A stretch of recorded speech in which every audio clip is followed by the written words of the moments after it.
Hey guys, this is Monika Singh and welcome back to our channel. अभी तक biology के lesson plan आपको 7 provide कराए गए हैं। आज आपका लेसन प्लान नंबर 8 ठीक हिंदी लैंग्वेज में है और अभी तक आपने अच्छे से इसका फॉर्मेट समझ ही लिया होगा। तो शुरू कर लेते हैं। सबसे पहले आपको इंट्रो मेंशन करना है लेसन प्लान का, जिसमें lesson number, class section, school date, subject and sub subject आते हैं। इसके बाद हमारा टॉपिक आता है। आज हम टॉपिक ले रहे हैं अपना फसल उत्पादन। फसल के बारे में बात करेंगे। ठीक, सामान्य उद्देश्य आप जानते हैं कि सेम रख सकते हैं आप 20 लेसन प्लान में। आगे विशिष्ट उद्देश्य जो कि आपके टॉपिक पर बेस्ड होता है। सहायक सामग्री में हम कुछ पिक्चर या चार्ट यूज़ कर रहे हैं और प्रीवियस नॉलेज मानकर चलते हैं बच्चे को इसके बारे में है। ठीक है, थोड़ी बहुत जानकारी बच्चे रखते हैं, जिसके आधार पर हम प्रस्तावना प्रश्न करेंगे। प्रस्तावना प्रश्न मैक्सिमम 5 कर सकते हैं। एक दूसरे से लिंक्ड होने चाहिए ये क्वेश्चंस, ऐसा नहीं कोई क्वेश्चन कहीं से कर लिया दूसरा कहीं और से, एक दूसरे से लिंक्ड होने चाहिए और लास्ट क्वेश्चन पर आकर इस तरीके से कनेक्ट हो कि हमारा जो लास्ट क्वेश्चन है वो हमारे टॉपिक पर हमको ले आए। ठीक है, तो आपने क्वेश्चन किए, बच्चों ने आंसर किया, प्रश्नोत्तर विधि है, छात्र अध्यापक व्याख्या। अच्छा जी, फिर से अगर थोड़ी सी गड़बड़ है तो यहाँ ये छात्र अध्यापक व्याख्या नहीं, यहाँ उद्देश्य कथन आएगा। ठीक है, तो ये कट करेंगे यहाँ से और उद्देश्य कथन लिखेंगे। ठीक है, सही करके आपको ये PDF में मिल जाएगा। तो आपको यहाँ लिखना है उद्देश्य कथन। ठीक है, तो आपने उद्देश्य कथन लिखा, आपने बताया कि आज हम किस बारे में पढ़ाने वाले हैं।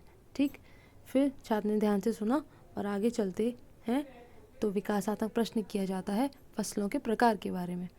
ठीक है, फसलों के प्रकार समझाना चाह रहे हैं। तो यहाँ पर क्या किया गया है, थोड़ा सा चेंज है जो कि आपको ठीक करना है।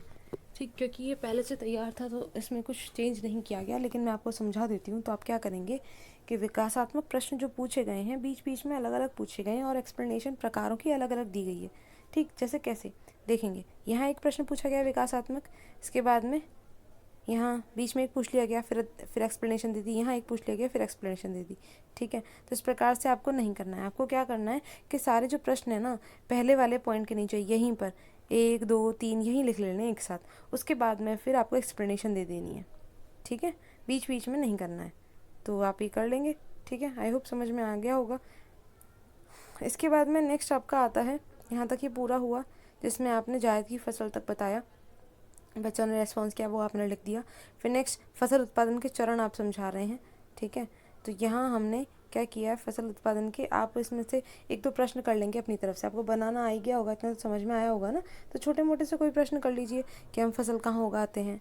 ठीक है, या सबसे पहले फसल उगाने के लिए क्या किया जाता है, तो बच्चे आंसर कर पाएँ। ठीक है, वो अपनी तरफ से कुछ ना कुछ करने की कोशिश करेंगे। उसके बाद में आप ये एक्सप्लेनेशन शुरू करिएगा। ठीक है, एक्सप्लेनेशन शुरू करेंगे, मिट्टी तैयार करना। ठीक, छात्र ध्यान से सुनेंगे। आपने 1 2 ही पिक्चर प्रेजेंट कर दी हैं हर एक एक्सप्लेनेशन के साथ में। फिर बीजों का चयन, पोषक तत्वों की पहचान, ठीक है, सिंचाई, खरपतवार नियंत्रण, कटाई और भंडारण। और यहाँ ये आपने ब्लैक बोर्ड समरी शो की हुई है। ठीक है, इसके बाद में लास्ट आपका पेज आता है जहाँ आपने मूल्यांकन कर दिया। मूल्यांकन आप जानते हैं, आपने जो बच्चे को पढ़ाया है उसको जानने के लिए कि उनको समझ में आया नहीं, तो क्या करेंगे आप मूल्यांकन प्रश्न कर लेंगे। तो आपने 4 मूल्यांकन प्रश्न कर लिए और लास्ट में दे दिया आपने गृह कार्य। ठीक है, सही मिलान दे दिया है हमने और एक प्रश्न दे दिया है। और जो ऊपर समझाया वो समझ गए होंगे, उसी तरीके से अपने लेसन प्लान में लिखिएगा। ठीक है, बिल्कुल डिट्टो मत उतार दीजिए। वीडियो में समझाने का मतलब यही होता है जिससे आप सही से अपना काम कर पाएँ।